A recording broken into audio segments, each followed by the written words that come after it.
Imaginez-vous debout au bord d'un abîme sombre, un endroit défini non seulement par les flammes, mais par l'éternelle absence d'espoir. Et si je vous disais que les vérités terrifiantes sur l'enfer ne sont pas seulement des mythes, mais sont profondément enracinées dans les Écritures qui remettent en question notre compréhension de la souffrance? Êtes-vous curieux de savoir ce que dit réellement la Bible à propos de cette réalité effrayante? Dans un instant, nous dévoilerons ces vérités choquantes. Mais d'abord, je vous exhorte à rester avec nous, car cette connaissance détient le pouvoir de transformer non seulement votre façon de percevoir le désespoir, mais aussi votre façon d'accepter la promesse du salut à travers Jésus. Alors, appuyez sur ce bouton d'abonnement et partagez dans les commentaires d'où vous venez et comment Jésus a touché votre vie. N'oubliez pas que Jésus vous bénira et sera avec vous à chaque étape du chemin. Dans le paysage théologique, le concept de l'enfer en tant que mission éternelle est profondément enraciné dans le récit biblique, reflet de la justice divine et conséquence ultime pour ceux qui rejettent la grâce et l'amour accordés par Dieu. Cette mission éternelle n'est pas une tâche ou un voyage, mais plutôt un état d'existence sans fin, clairement illustré à travers les enseignements de Jésus-Christ. Ces paroles, souvent sobres, décrivent l'enfer non pas comme une simple construction métaphorique, mais comme une destination tangible, peuplée de ceux qui se sont détournés de l'invitation de Dieu à la vie éternelle. Le portrait de l'enfer dans les Écritures est sans ambiguïté. C'est un lieu de tourment perpétuel, comme le soulignent les paroles solennelles de Jésus trouvées dans Matthieu 25, 46, où il parle du châtiment éternel juxtaposé à la vie éternelle. De telles écritures soulignent la nature irrévocable du jugement divin, plaçant l'enfer comme contrepartie essentielle du royaume des cieux. Les enseignements de Jésus laissent peu de place à la réinterprétation texte. Les images saisissantes utilisées servent d'avertissement sévère sur les conséquences du rejet de l'amour de Dieu. Il faisait souvent référence à ce royaume sous le nom de Géhenne, un terme qui remonte à la vallée de Hinnom, un lieu en dehors de Jérusalem, associé à des pratiques odieuses et à la désolation, portant ainsi le poids synonyme d'évocation du jugement et de la perte. L'examen de ces représentations bibliques révèle une compréhension à plusieurs niveaux de l'enfer. Il ne s'agit pas simplement d'un lieu physique, mais plutôt d'une réalité existentielle, reflétant la décision ultime d'exister, éternellement séparé de Dieu. La justice divine, telle que décrite dans la Bible, garantit que ceux qui choisissent consciemment de rejeter la vérité et la lumière divine reçoivent le résultat de leur choix. Cette mission éternelle est donc auto-imposée, résultat des choix moraux et spirituels que chacun fait au cours de sa vie. Il représente l'intégrité inébranlable de la justice de Dieu, qui respecte l'autonomie humaine tout en garantissant la responsabilité de ses décisions. Les récits évangéliques présentent un thème récurrent: l'urgence de choisir la vie plutôt que la mort, la lumière plutôt que les ténèbres. Cette urgence ne consiste pas seulement à suivre un ensemble de codes moraux, mais à reconnaître Jésus comme l'incarnation du salut. Son sacrifice sur la croix est conçu comme un acte d'amour profond, offrant la rédemption des griffes de la mort spirituelle.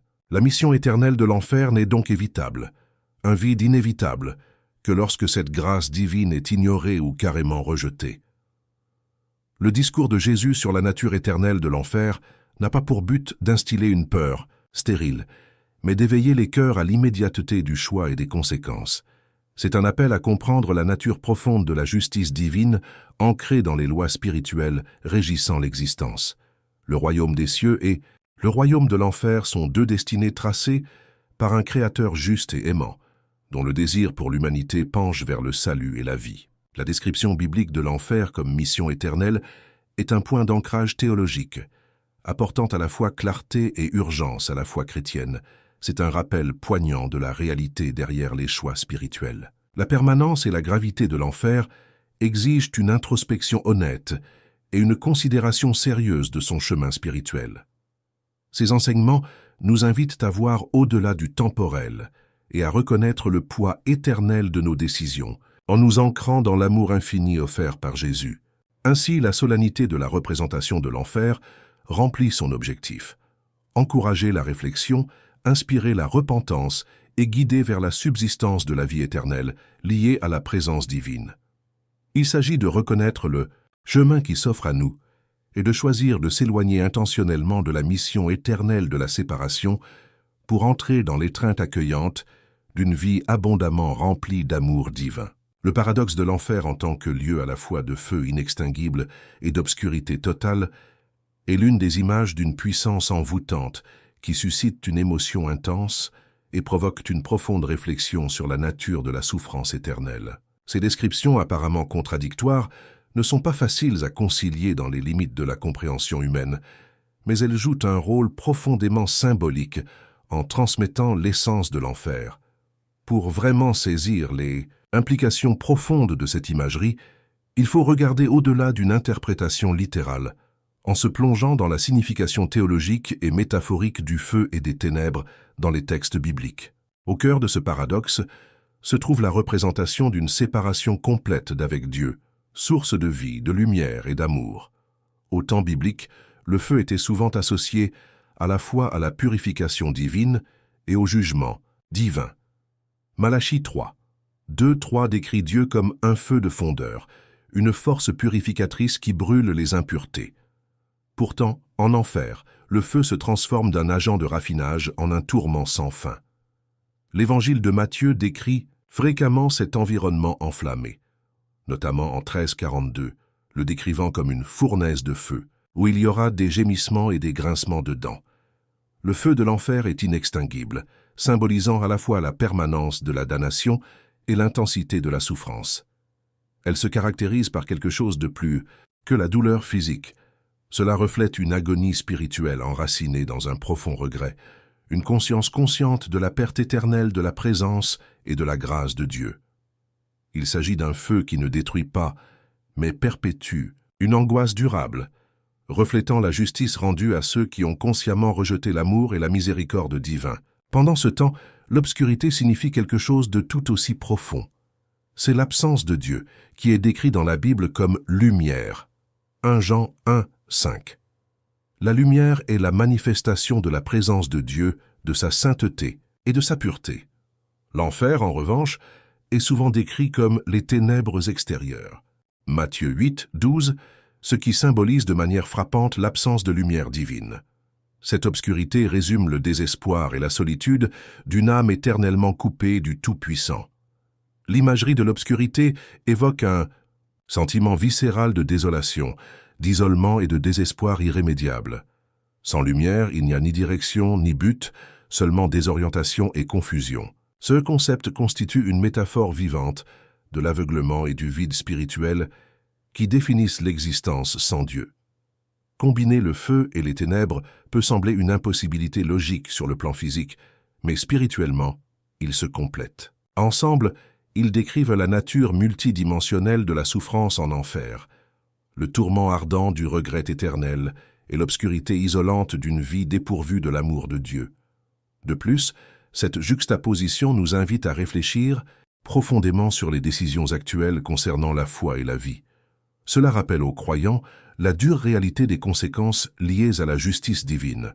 Ces écritures ne sont pas de simples récits édifiants, mais un appel à se réaligner sur la volonté divine, de rechercher la lumière et la chaleur de Dieu dans cette vie. La présence du feu et des ténèbres encourage les croyants à réfléchir aux profondes ramifications spirituelles et éternelles de leur vie terrestre. Comprendre ces éléments dans le cadre de la distance par rapport à Dieu nous permet d'apprécier plus pleinement la signification de ce langage biblique. Cela provoque un examen de conscience de sa relation avec le divin, une urgence de se réconcilier avec Dieu qui n'offre pas la peur, mais la rédemption et la lumière. Ainsi, les images rappellent brutalement les conséquences de la séparation de Dieu et expriment la profondeur de l'amour et de la grâce disponibles pour ceux qui choisissent le chemin vers la lumière divine.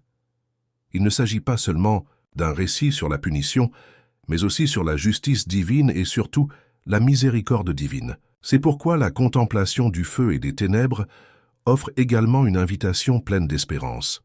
Cherchez la lumière dans cette vie pour que sa destinée éternelle repose dans l'étreinte de Dieu, où la lumière et l'amour abondent éternellement. Dans le chaudron tourbillonnant du feu et des ténèbres, nous avons exploré ce que signifie l'enfer au-delà des flammes et des ombres littérales.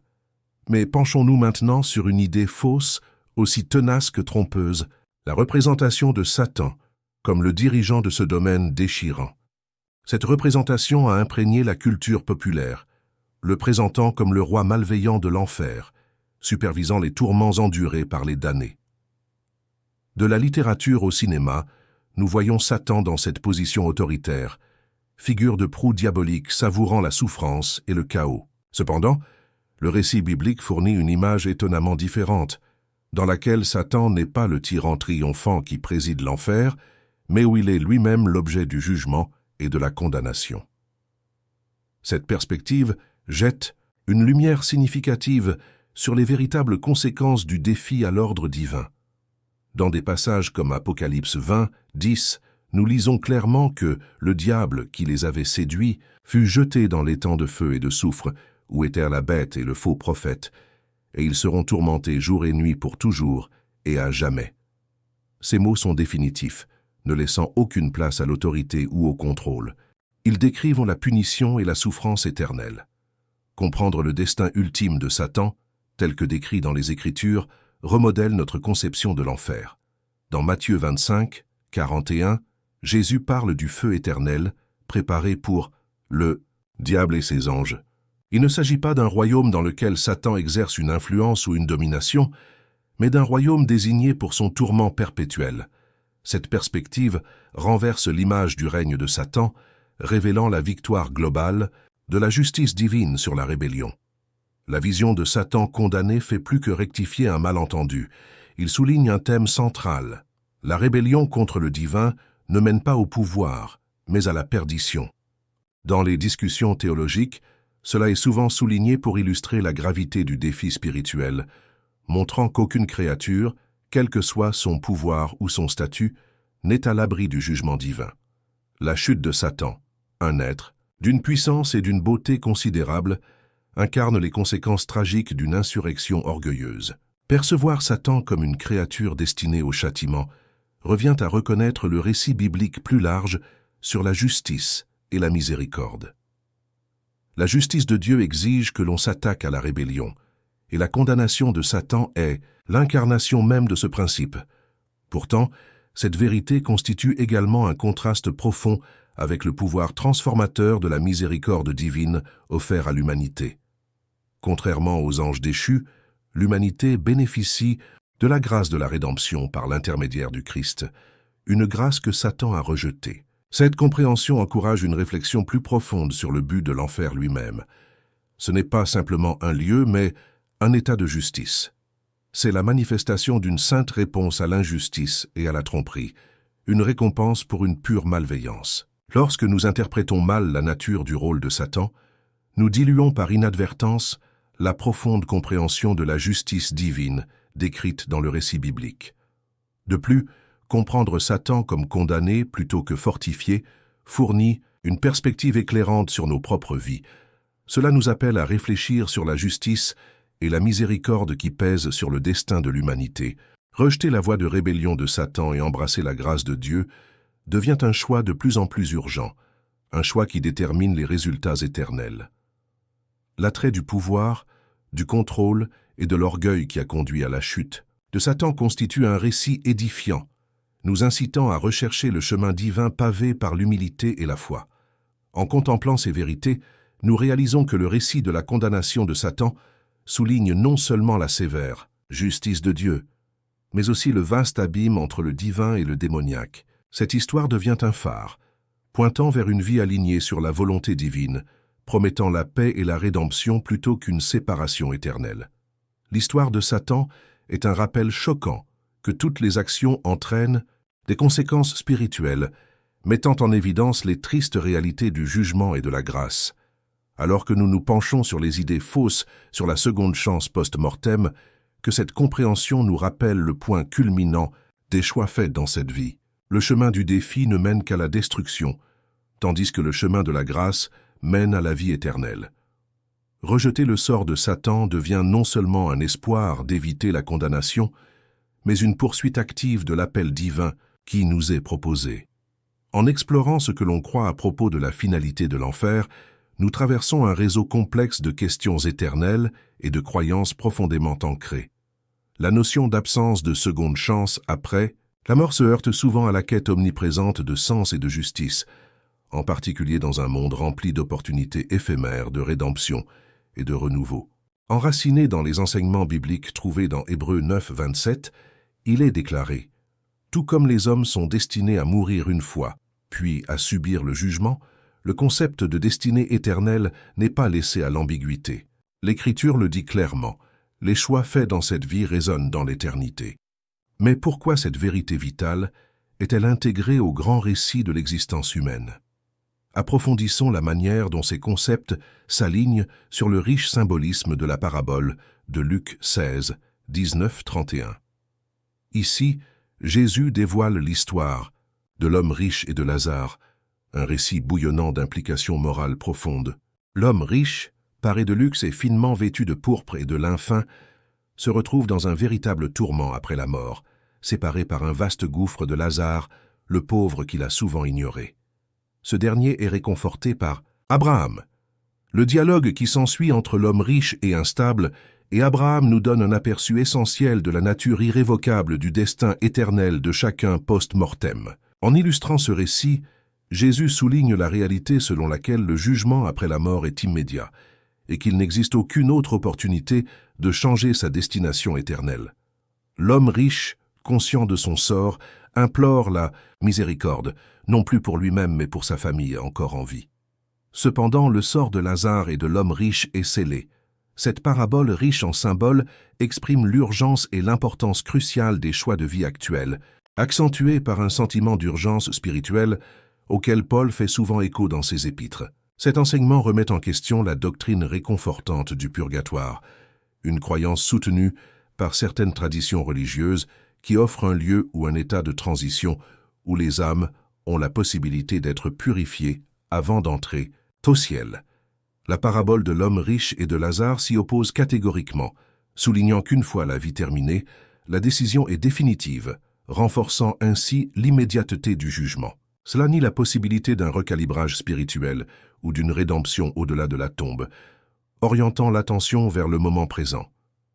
Pour beaucoup, ce message peut paraître dur ou rigide, mais il est crucial de comprendre le contexte de la justice et de la sainteté divine.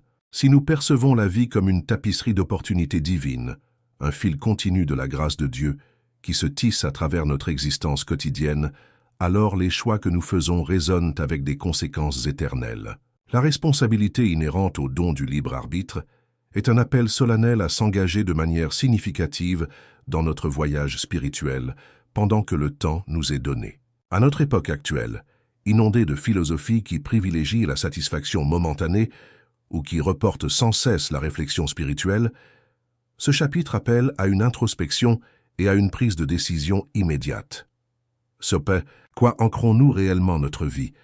Comprenons-nous la signification éternelle que nos choix terrestres incarnent? C'est un appel à comprendre que l'acceptation du Christ et l'alignement de sa vie sur ses enseignements détiennent la clé de la destinée éternelle. L'urgence de vivre une vie alignée sur de telles vérités n'est pas simplement une déclaration doctrinale, mais une invitation à la transformation. Cela nous amène au cœur de la transformation spirituelle, un appel perpétuel à écouter attentivement et à répondre à la voix de Dieu. Tout au long des Écritures, Dieu invite constamment l'humanité à l'acceptation et à l'obéissance, offrant la rédemption par l'intermédiaire de son Fils. Pour les croyants, cela les propulse dans un voyage de réflexion continue et d'alignement avec les enseignements et l'amour du Christ. En résumé, l'absence de seconde chance après la mort n'est pas simplement une position théologique, c'est une réalité spirituelle profonde qui souligne l'importance d'embrasser la vérité et la transformation aujourd'hui. La clarté de l'enseignement biblique établit notre chemin résonnant puissamment dans la vie de ceux qui cherchent à comprendre et à vivre profondément leur foi au milieu d'un monde aspirant à l'espoir et à la rédemption. Réfléchir et agir en fonction de cette vérité devient primordial. Encourager les individus à façonner leur vie autour de valeurs et de décisions qui ont une signification éternelle. Dans le récit mystérieux et complexe de l'enfer, un concept souvent négligé mais profondément impactant est celui des degrés de punition. Cette notion suggère que tous ceux qui se retrouvent en enfer ne subissent pas le même niveau de tourment. Au lieu de cela, il existe une échelle de rétribution qui correspond à la relation terrestre de chacun avec la vérité de Dieu. Ce chapitre approfondit cet aspect troublant mais convaincant du jugement éternel, offrant une compréhension plus profonde de la justice divine. Au cœur de ce concept se trouve l'enseignement trouvé dans l'évangile de Luc, notamment au chapitre 12, où Jésus parle de serviteurs connaissant la volonté de leur maître. Dans cette leçon profonde, nous nous rappelons la gravité de la connaissance et de la responsabilité. Imaginez deux serviteurs, l'un qui connaît bien les souhaits du maître et l'autre qui les ignore. Le premier, malgré ses connaissances, choisit d'agir à l'encontre des désirs de son maître. La seconde, manquant de compréhension, échoue également, mais par ignorance plutôt que par défi volontaire. Jésus, dans cette parabole, prévient que le serviteur qui désobéit sciemment s'exposera à une sévère punition. Pendant ce temps, le serviteur qui ne le savait pas sera puni, mais avec une main plus légère. Ce passage illustre clairement que le jugement de Dieu prend en compte la conscience et la compréhension que l'on possède. C'est le reflet d'une justice divine, adaptée à l'individu, une justice qui prend en compte la profondeur de la rébellion de chacun contre la vérité connue. Ce concept trouve des échos dans diverses discussions théologiques, reliant les notions d'équité et de justice à l'omniscience divine. Cela soulève de profondes questions sur le poids de la responsabilité spirituelle. Pour ceux qui ont rencontré les enseignements du Christ et s'en sont détournés, le jugement est décrit comme étant plus sévère. Le livre des Hébreux met en garde contre la perspective terrifiante qui attend ceux qui, après avoir goûté aux dons célestes, choisissent de fouler aux pieds le Fils de Dieu. Ce châtiment plus lourd est justifié par l'abus d'une compréhension plus complète de la miséricorde et de la grâce de Dieu. La réalité obsédante des différents degrés de punition est également soutenue dans le contexte plus large de la doctrine chrétienne. L'idée n'est pas enracinée dans la méchanceté d'un Dieu vengeur, mais dans la souveraineté et la droiture de la justice divine. Il souligne que les choix ont des conséquences éternelles et qu'une plus grande connaissance entraîne une plus grande responsabilité. Une telle perspective incite les croyants à réfléchir profondément sur leur cheminement spirituel, les encourageant à embrasser la foi avec vigilance et sans réserve. Considérez l'histoire de Capharnaüm, une ville privilégiée pour être témoin des miracles du Christ, mais largement impénitente. Les lamentations de Jésus selon lesquelles la situation sera plus supportable pour Sodome le jour du jugement que pour Capharnaüm soulignent l'ampleur de l'occasion manquée et met en évidence le principe selon lequel à qui on donne beaucoup, il faut beaucoup. Cette vérité qui donne à réfléchir nous rappelle de manière poignante que la conscience et les privilèges s'accompagnent d'une responsabilité spirituelle importante. Dans notre contexte contemporain, ce concept reste toujours aussi pertinent. Dans un monde saturé d'accès aux enseignements spirituels et à la vérité biblique, les individus sont confrontés à la réalité de choix conscients. Chaque décision porte le poids d'une conséquence éternelle, soulignant l'importance de vivre en accord avec la volonté divine. Ce récit nous met au défi de contempler la profondeur de notre compréhension et la sincérité de notre réponse au message de l'Évangile. L'idée de degré de punition en enfer ne vise pas simplement à susciter la peur, mais à éveiller un profond sentiment de responsabilité et d'urgence dans nos vies spirituelles.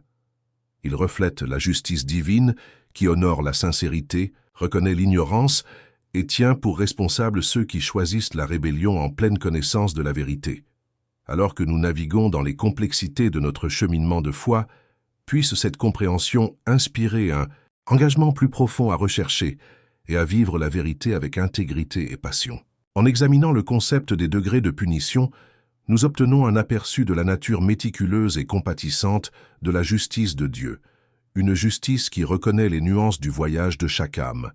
Cette perspective aux multiples facettes nous invite à réfléchir sur notre propre vie, nous poussant vers un chemin de repentance, de foi et de dévouement inébranlable au Christ. En réfléchissant à ces vérités, puissions-nous être poussés à embrasser la richesse de la miséricorde divine, en nourrissant un cœur qui répond avec enthousiasme et obéissance à l'appel de Dieu. En approfondissant le concept de damnation éternelle, nous sommes confrontés à l'un des aspects les plus poignants et les moins compris de l'enfer, sa nature éternelle et irréversible. Cette idée profondément enracinée dans les Écritures dresse un tableau saisissant de ce que signifie être séparé de Dieu pour toujours, une existence marquée par des tourments et des souffrances perpétuelles. Le livre de l'Apocalypse jette une lumière perçante sur ce concept. Plus précisément, Apocalypse 14:11 parle directement de l'angoisse sans fin qui attend ceux qui choisissent de s'écarter du chemin de Dieu. Et la fumée de leurs tourments s'élèvera pour toujours et à jamais. Il n'y aura de repos ni jour ni nuit. En décomposant cela, nous rencontrons une représentation non seulement de punition, mais aussi de tourments implacables et inflexibles. L'expression « pour toujours et à jamais » n'est pas simplement une hyperbole. Cela signifie une continuation sans fin au-delà de la compréhension humaine. C'est un endroit où le temps perd son essence et est remplacé par un éternel présent d'affliction. Alors que certains proposent que l'enfer pourrait être métaphorique ou que ses conséquences sont temporaires, les Écritures soutiennent fortement l'imagerie d'une existence incessante, loin de la grâce divine. Ce tourment est non seulement continu, mais aussi irréversible. Il ne permet pas de seconde chance ou de rédemption une fois le jugement final rendu.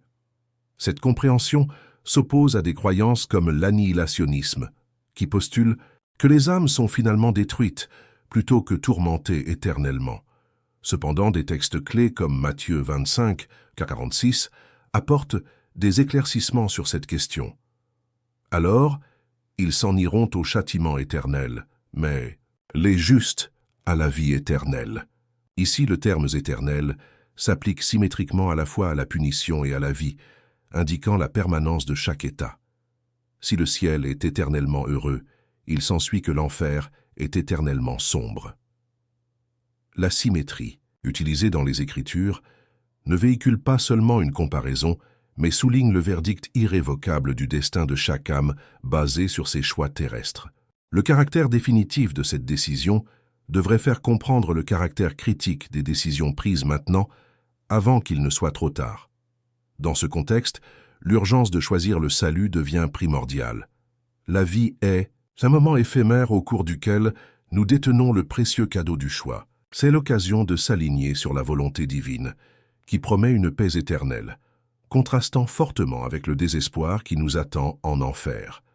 L'idée d'une séparation éternelle et irréversible d'avec Dieu peut être difficile à comprendre, mais elle souligne la dure réalité du choix ultime de la vie. Accepter ou rejeter l'offre de réconciliation de Dieu à travers le Christ. Ce choix singulier façonne l'éternité. L'amour et la grâce de Dieu, manifestés à travers Jésus-Christ, dévoilent un chemin pour éviter un tel sort, mais cela nécessite une action définitive dans cette vie. L'Écriture n'est pas simplement un recueil d'enseignements moraux, c'est une bouée de sauvetage jetée dans la mer tumultueuse de l'existence humaine, incitant chacun à s'y raccrocher avant que l'occasion ne s'échappe. Une métaphore frappante fait surface.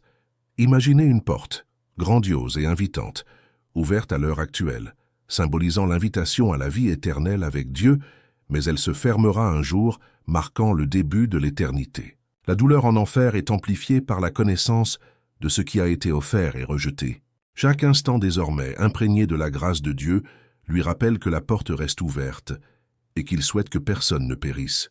Pourtant, la liberté de choix donnée à l'humanité est sacrée et respectée.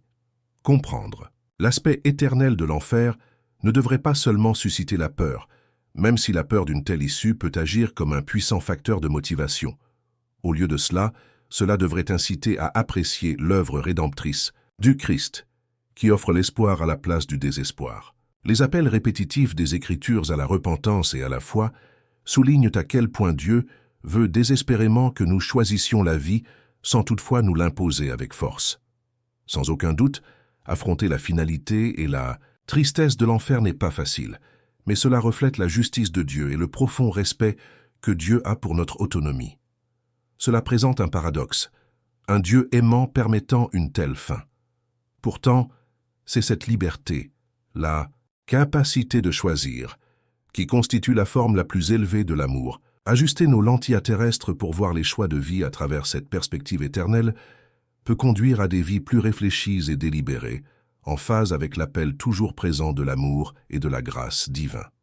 L'impact. de la compréhension de l'enfer comme étant éternel et irréversible ne devrait pas simplement reposer sur son aspect punitif, mais aussi encourager une réflexion sobre sur les priorités et les valeurs de la vie. La façon dont on vit aujourd'hui est infiniment petite mais immensément significative face à la toile de fond de l'éternité.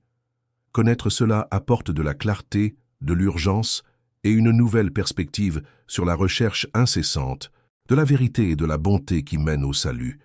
Ainsi, dans ce grand récit exposé devant nous dans les Écritures, Dieu, l'auteur de tout cela, nous adresse une invitation à l'éternité avec lui, un contraste saisissant avec la séparation éternelle qui attend au-delà de l'appel rejeté. Ces mystères défient et provoquent une méditation profonde, mais ils suscitent également l'espoir que la transformation et la rédemption sont possibles et souhaitables si elles sont adoptées sans réserve aujourd'hui. Dans la grande tapisserie de l'éternité, l'une des décisions les plus cruciales qu'une personne puisse prendre est d'accepter ou de rejeter Jésus-Christ. Cette décision revêt une importance bien plus grande que le simple fait d'adhérer à des codes moraux ou d'accomplir de bonnes actions. Il porte le poids de la destinée éternelle. Selon la doctrine chrétienne, notamment telle qu'elle, est expliquée dans Jean 3, 18, le critère de condamnation n'est pas simplement les actions d'une personne sur terre, mais ce qu'elle choisit de faire avec le message du Christ. Ce verset déclare succinctement « Celui qui croit en lui n'est pas condamné, mais celui qui ne croit pas est déjà condamné parce qu'il n'a pas cru au nom du Fils unique de Dieu. » L'essence de ce passage dissipe une idée fausse, répandue, selon laquelle la moralité seule peut ouvrir les portes du ciel. Beaucoup croient que si leurs bonnes actions l'emportaient sur les mauvaises, ils seraient naturellement accueillis dans le bonheur éternel. Cependant, les enseignements du christianisme précisent que la rédemption et le salut sont intimement liés à une relation personnelle avec le Christ. Il ne s'agit pas seulement d'être une bonne personne selon les normes sociales, mais aussi d'accepter l'œuvre rédemptrice que Jésus-Christ a accomplie. Considérez l'énormité de cette vérité. Au fond, le salut n'est pas un concept transactionnel ou basé sur le mérite, mais un concept relationnel. La Bible dresse un tableau clair. Notre fibre morale, aussi exemplaire soit-elle, ne peut suffire à combler le gouffre entre l'humanité et la sainteté divine. Romains 3, 23 renforce cela en déclarant « Car tous ont péché et sont privés de la gloire de Dieu ». Ce verset souligne le besoin universel d'un sauveur, une réalité qui transcende l'éthique personnelle et touche un besoin spirituel plus profond. Imaginez, si vous voulez, deux individus, l'un qui a consacré sa vie à des efforts philanthropiques et l'autre qui a rencontré de nombreux échecs moraux, mais qui a véritablement placé sa foi en Christ. Selon les normes humaines, les premiers pourraient facilement être perçus comme méritant davantage le paradis. Pourtant, le cadre théologique révèle une facette différente de la justice, une facette qui considère la foi en Jésus comme le critère ultime du salut. Jacques 2, 10 souligne que « Car quiconque observe toute la loi mais trébuche sur un seul point est coupable de la transgresser toute. » Ainsi, même l'individu le plus honnête a toujours besoin de la rédemption du Christ. Ce cadre fait passer la compréhension fondamentale de la justice d'une perspective légaliste à une perspective profondément ancrée dans la grâce et la relation. Le sacrifice de Jésus sur la croix établit un lien avec Dieu que la justice et l'excellence morale ne peuvent à elles seules établir. C'est cette grâce, un don donné gratuitement mais jamais obligatoire, qui permet aux individus de transcender la condamnation, non pas grâce à l'effort humain, mais grâce à l'intervention divine. Bien que cela puisse remettre en question les perceptions d'équité ancrées dans les normes sociétales, cela s'aligne sur un récit divin où l'amour et la miséricorde l'emportent sur le raisonnement humain. La décision active de rejeter Christ est essentiellement un renoncement à la vie et à l'espérance qu'il offre. Rejeter ce salut offert, c'est choisir la séparation, un chemin qui ne dépend pas de ses distinctions terrestres, mais uniquement de l'alignement et de l'acceptation spirituelle. En parcourant le discours culturel qui assimile souvent les activités religieuses à une vie éthique, il devient impératif de souligner cette distinction. La bonté en tant que mesure de la dignité est intrinsèquement imparfaite lorsqu'elle est juxtaposée à la propension de l'humanité à l'imperfection. L'invitation ultime lancée par le Christ ne demande pas simplement de bonnes actions, mais demande un cœur prêt à accepter la transformation, une âme prête à embrasser la vérité du rôle de Jésus en tant que Rédempteur. Essentiellement, le refus d'accepter Jésus n'est pas seulement un choix individuel, mais un carrefour spirituel crucial où l'on décide de la direction de sa trajectoire éternelle. C'est un rappel poignant que le cœur de la doctrine chrétienne ne repose pas sur des systèmes humains de méritocratie, mais sur une relation profonde et pleine de grâce avec un Sauveur. Pour ceux qui envisagent cette décision, c'est un appel pour réfléchir à plus que des actes ou des actes, et pour réfléchir aux questions plus profondes de la vie, de la reddition et du but divin. Au fur et à mesure que nous avançons dans cette exploration, il devient clair que la compréhension et la navigation de ce chemin appellent un voyage intérieur. Celui qui évalue non seulement ce que nous avons fait, mais qui nous avons cru et pour qui nous avons ouvert le cœur. Pour ceux qui sont prêts à faire cette étape, il présente une invitation à la communion éternelle, une promesse de plus que nous ne pourrions comprendre dans le domaine de la grâce divine. Souvent, lorsque les gens pensent à l'enfer, ils imaginent un lieu de tourment spécifiquement destiné à ceux qui sont échoués aux yeux de Dieu. Mais approfondir les textes bibliques révèle une vérité profonde. L'enfer, dans son objectif original, n'a pas du tout été conçu pour l'humanité. Cette réalisation offre à la fois un aperçu surprenant et une perspective critique sur le récit plus large de la justice divine et de la miséricorde. Selon Matthieu 25:41, Jésus parle de l'enfer comme un royaume préparé pour le diable et ses anges. Ce passage dévoile la conception initiale et l'intention derrière l'existence de l'enfer. Initialement, il n'a pas été conçu comme la destination ultime des âmes, simplement à cause des défaillances humaines. Au lieu de cela, l'enfer existe dans le cadre de l'ordre cosmique de justice, conçu spécifiquement pour ces êtres, Satan et ses alliés rebelles, qui ont défié la souveraineté de Dieu dans un acte de trahison cosmique. Pour bien comprendre cela, nous devons plonger dans le récit de la rébellion, qui trouve ses racines dans les premiers éons de la création. Selon Ésaïe 14, 12-15 et Ézéchiel 28, 12-17, Lucifer, un magnifique être angélique, a choisi de rejeter sa position, motivé par la fierté et le désir d'usurper le trône divin. Cette rébellion n'était pas seulement un simple acte de défi, c'était un défi fondamental pour l'ordre divin et la nature elle-même. Avec lui, une multitude d'angels ont choisi de suivre, tournant le dos à la source de toute bonté et de toute lumière. Cet acte n'était pas simplement une désobéissance, c'était l'établissement d'un royaume opposé à celui de Dieu. Par conséquent, la création de l'enfer se manifeste en réponse à cette trahison, un homologue nécessaire dans le domaine de la justice divine, où la rébellion contre le plus grand bien et l'amour pourrait rencontrer sa fin légitime. Ainsi, l'enfer est un lieu de rétribution divine qui sert d'antithèse au royaume de Dieu, un royaume conçu avec la sainteté et la justice de Dieu à l'esprit. Les humains, inversement, ont été créés avec un destin unique et équipés d'un cadeau important, le choix. Contrairement aux anges qui sont des êtres d'esprit pur, la création de l'humanité dans l'image de Dieu signifie une nature distincte, combinant l'esprit et la chair, leur permettant un voyage qui implique l'obéissance et la liberté. Cette liberté porte le péril du péché, mais elle a également le potentiel d'une immense grâce, infiniment amplifiée par l'œuvre rédemptrice de Jésus-Christ. Le contraste frappant entre les destinations des anges déchus et des humains accentue la profonde grâce disponible à tous ceux qui acceptent Jésus. Le récit de l'humanité n'est pas enfermé dans une conséquence inévitable de la rébellion, mais qui écrit profondément la rédemption dans ses chapitres. Les humains se voient offrir des occasions infinies de s'aligner sur l'amour divin, décrit à travers le sacrifice du Christ, un sacrifice spécifiquement non étendu au diable et à ses disciples. L'invitation de Dieu ouvre une voie pour la réconciliation et la transformation, invitant les humains à échapper au sort qui s'arrête au lot de Lucifer. Cependant, la conséquence de rejeter cette voie aligne l'humanité plus étroitement, avec le sort à l'origine réservé au diable et à ses anges.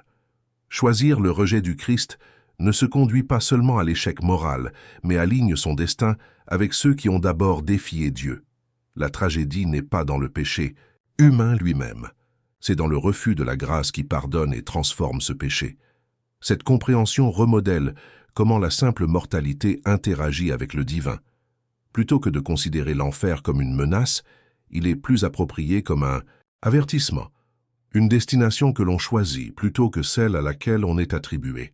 La nature de Dieu fondée sur la justice et l'amour respecte les décisions que prend chaque âme. Mais le résultat repose sur ce choix, demeurer éternellement avec Dieu ou de supporter les conséquences semblables à celles destinées à Lucifer et à ses rebelles. En comprenant le but original de elle et la place de l'humanité dans le grand récit de Dieu, les chrétiens ont une vision plus claire d'une divinité encore aimante qui fabrique des avenues pour éviter qu'un destin ne signifiait jamais pour nous. Ces idées encouragent une réflexion plus approfondie sur la nature de la justice divine, de la responsabilité personnelle et de la magnifique étendue de grâce offerte uniquement aux êtres humains. Bien que l'enfer puisse être une sombre perspective, un domaine de tourment et de séparation, il révèle simultanément les profondeurs de la compassion de Dieu et aspirant à sauver les âmes d'un tel sort.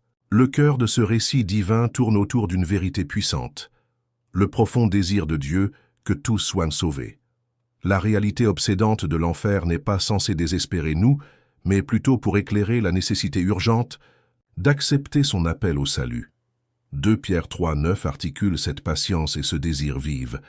Le Seigneur n'est pas lent à tenir sa promesse, car certains comprennent la lenteur. Au lieu de cela, il est patient avec vous, ne voulant que personne périsse, mais tout le monde pour venir au repentir. Ce verset témoigne de l'intention de Dieu, une quête profonde et passionnée pour nous sauver tous de la séparation obsédante, d'être pour toujours sans lui. Imaginez un parent qui s'appelle sans relâche pour un enfant perdu dans le désert, en espérant qu'il rentrerait chez lui en toute sécurité. Cela reflète le cœur de Dieu.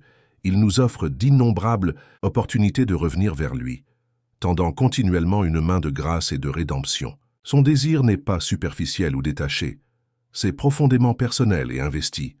L'intégralité de l'Écriture résonne avec ce thème global. Considérez les paraboles que Jésus a partagées. Chacun est un chef-d'œuvre conçu pour annoncer la poursuite implacable de Dieu de chaque âme, sa volonté de quitter les 99 moutons perdus, sa joie sur le retour d'un prodigue. L'enfer aussi qui donne à réfléchir n'est pas peint dans la doctrine chrétienne pour susciter la peur, mais pour clarifier les enjeux, la conséquence de se détourner de cette ouverture divine de l'amour et de la rédemption. La séparation de Dieu signifie exister sans la source de la lumière, de la paix et de la joie. Cela signifie faire face à un vide éternel, une déconnexion du fondement même de l'amour et de la relation. Ce ne sont pas seulement les concepts abstraits, mais les réalités émotionnelles et spirituelles qui affectent profondément notre existence, soulignant l'urgence du choix posé devant l'humanité. Imaginez un artiste travaillant lentement sur un chef-d'œuvre, une peinture pleine de vie et une beauté magnifique. Ce chef-d'œuvre est notre relation avec Dieu. Au cours d'innombrables générations, il a minutieusement tissé une tapisserie de salut, fabriquant méticuleusement un récit où nous avons tous une place. Les Écritures, avec leur riche histoire de foi et de rédemption, sont ces lettres d'amour à l'humanité, nous pointant constamment vers lui.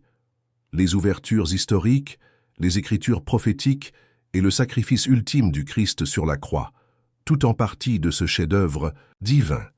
La vie et le sacrifice de Jésus se tiennent au sommet du désir de Dieu de nous sauver. Chaque pas qu'il a fait vers Golgotha était un acte d'amour engagé, faisant écho à son dévouement durable à l'empêche de l'humanité de la séparation éternelle. Sa résurrection n'est pas simplement un événement historique, c'est une déclaration de victoire triomphante sur la désolation qui vient d'être sans Dieu. Il valide son pouvoir de se réconcilier et de racheter, présentant la profondeur de son amour. Un amour tellement épanouissant offre de l'espoir, au-delà des séparations les plus sombres. Pourtant, le salut ne nous est pas contraint. Dieu respecte notre libre arbitre.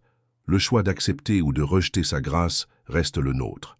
Cela en dit long sur sa compréhension de l'amour, qui apprécie une véritable acceptation plutôt que la coercition. Sa patience, comme indiqué dans 2 Pierre, n'est pas un signe de réticence ou de retard, mais plutôt son immense amour nous donnant de l'espace et du temps pour répondre, pour reconnaître la gravité de ce qui est en jeu et prendre une décision sincère qui nous aligne sur l'éternité. Alors que nous envisageons les implications de la séparation éternelle de Dieu, ne nous conduisez pas au désespoir, mais alimentez plutôt notre détermination à accepter le don du salut qu'il offre si librement. Chaque jour, nous nous retrouvons au bord de la décision. Revenons-nous au Dieu qui cherche à nous réunir avec lui, ou nous éloignons-nous, risquant cette séparation profonde? Comprendre le cœur de Dieu dans cette affaire recadre le récit, pas un idiot inévitable, mais un d'espoir et de rédemption à travers son désir inébranlable de nous sauver. Avec chaque tour de vie écrasante et parfois décourageant, la saga L'âme humaine est inévitablement aux prises avec son propre sens de la valeur et du destin ultime. Au milieu des images inquiétantes de la séparation éternelle de l'amour divin et des royaumes menaçants de l'enfer, il brise un phare singulier de l'espoir. Jésus-Christ. Cet espoir n'est pas seulement une faible lueur dans une nuit interminable, c'est plutôt un chemin flamboyant éclairé par l'amour divin et le manque de rédemption. Une promesse magnifiquement articulée dans Jean 14, 6, où Jésus déclare « Je suis le chemin et la vérité et la vie. Personne ne vient au Père sauf à travers moi. » Cette puissante affirmation met l'accent non seulement sur une évasion méthodique des sombres réalités de l'enfer, mais un voyage vers une restauration relationnelle profonde avec Dieu. Dans la réalité intimidante de la danger, éclipsée par l'obscurité de la condamnation éternelle, Jésus incarne la passerelle parfaite et incroyablement gracieuse. Les enjeux définis par nos choix sont immenses, mais dans le message des évangiles se trouve la promesse étonnante du salut comme un cadeau non mérité. Ce don, donné librement, ne dépend pas de l'effort humain ou du mérite. Un contraste, frappant avec la plupart des perceptions de la dialogue qui guident les relations terrestres. Éphésiens 2, 8, 9 nous rappelle doucement « Car c'est par la grâce que vous avez été sauvés par la foi, et ce n'est pas de vous-même, c'est le don de Dieu, pas par des œuvres, afin que personne ne puisse se vanter. » Cette vérité profonde déplace le paradigme, illustrant que la dépendance à l'égard des actes est futile pour atteindre le salut. Au lieu de cela, il vante la foi comme le navire à travers lequel la grâce est délicieusement accordée à l'humanité défectueuse. Cette disposition pour le sauvetage de l'humanité repose uniquement sur l'acte sacrificiel du Christ sur la croix, un acte qui sert de pont sur le gouffre de séparation de Dieu. Ce gouffre n'est pas simplement figuratif, mais incarne la indemnité causée par le péché, une obstruction surmontée uniquement par le sacrifice de Jésus. Le récit de la crucifixion, avec sa beauté obsédante, est primordial en envisageant le prix du salut. Il accentue l'amour qui n'abandonne pas, illustrant très bien que Christ a absorbé notre punition légitime pour fournir une évasion à travers sa résurrection. Considérez l'histoire d'un navire échoué et se dérive sur les mers turbulentes, son équipage impuissant alors que le chaos s'ensuit. Dans cette métaphore, l'humanité est le navire. Le destin imminent reflète notre sort éternel sans intervention divine. Le Christ, dans cette analogie, devient non seulement le phare qui guide vers l'espoir, mais aussi le navire de sauvetage lui-même. Cette imagerie nous rappelle que le salut, bien que ancré dans la foi, commence par une reconnaissance d'impuissance, sans intercession divine. Il invite un engagement avec l'amour sacrificiel de Jésus qui transcende l'attraction vorace des profondeurs de l'enfer, nous tirant constamment vers les côtes célestes. Une acceptation de ce don nécessite un engagement personnel, qui transforme la théorie en réalité, en favorisant une relation imprégnée de foi et de soumission à l'autorité du Christ. Il appelle une humiliation du cœur, une reddition à la grâce illimitée étendue par Dieu par Christ. Cet acte d'acceptation transcende un simple signe de tête intellectuel, il incarne une déclaration de confiance dans la disposition divine, supplantant la peur du jugement éternel avec confiance dans la vie éternelle. Souvent, les individus se retrouvent à ce carrefour, en débattant en interne le passage de la connaissance à la foi. Cette tension spirituelle, reconnue par beaucoup, se révèle comme un point de décision crucial résonnant avec une signification éternelle. À ce stade, la révélation rencontre le choix. La réalisation d'une profonde vérité spirituelle inspire le cœur à poursuivre Jésus avec ferveur, garantissant l'évasion du tirage de la condamnation. De plus, nous sommes appelés à incarner ce cadeau dans la vie quotidienne, permettant à la vérité du salut de guider les actions, les mots et les pensées. C'est une expérience transformatrice profondément enracinée dans la décision consciente de parcourir ce chemin illuminé, quotidiennement rendu plus clairement par la grâce divine et guidé par les vérités révélées à travers les Écritures. La vie de Jésus offre une application pratique et renforce la foi, illustrant que chaque étape franchie vers la réalité divine devient un témoignage actif du salut pour les autres et peut-être cherchent eux-mêmes. L'évasion à travers Jésus-Christ n'est pas seulement une assurance, mais une invitation, un appel divin pour embrasser l'amour extraordinaire qui offre la libération du spectre de la séparation éternelle. Ce chemin, pavé d'une intention divine et étendu avec amour à tous, invite chaque individu à participer à la vie éternelle. Avec les cœurs réceptifs, le récit de Jésus en tant que sauveur devient non seulement un idéal théologique, mais une réalité vivante et transformatrice invitant l'acceptation personnelle et le discipulat entre pairs. Dans ce chemin luminescent à travers les peurs ombragées, l'évasion devient synonyme de rédemption, passant de l'avant à la décision et à la bénédiction consciente trouvées en Jésus.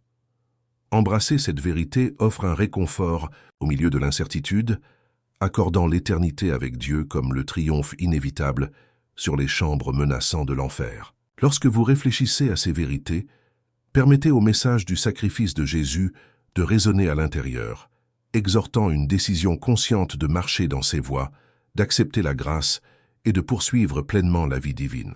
Grâce à Jésus, les ombres de l'enfer se dissolvent en présence d'espoir inégalé, une promesse éternellement consacrée dans l'amour.